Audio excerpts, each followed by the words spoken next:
नमस्कार दर्शक बंधु मु आज एही वीडियो रे आपण माननकु कहिबाकु जाउछि मूला बेसर किपरि प्रस्तुत करंती। जदि आपण माने केही चैनल रे नुआ थांती चैनल को सब्सक्राइब करंतु एवं पाखरे आसुथिबा बेल आइकन टी ऊपरे प्रेस करी पुनी ऑल नोटिफिकेशंस ऊपरे क्लिक कर दियंतु। ताहेले एमिति जहा भी किछि नुआ नुआ रोषेई संबंधी वीडियो अपलोड करी सर्वप्रथमे आपण माने देखिबा को पाई परिबे एवं चैनल को यथेष्ट मात्रा रे लाइक शेयर करबा को मध्य भूलिबेनी।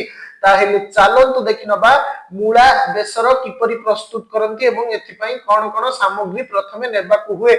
आवश्यक सामग्री मूला गोटाए, कंचा लंका चारिटा, आंब कसी अदा खंडे, चीनी 1 चामच,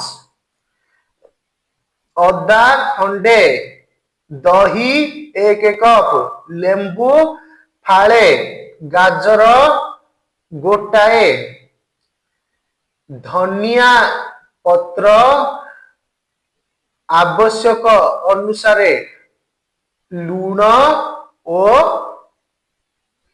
हलदी।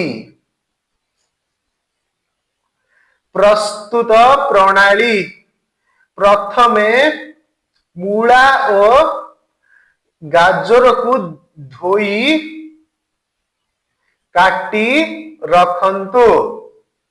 धनिया पत्र,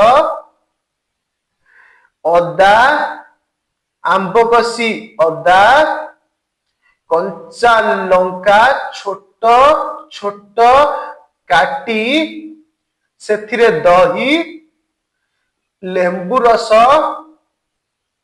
लूण और चीनी भल भाबरे फेंटी दियंतु।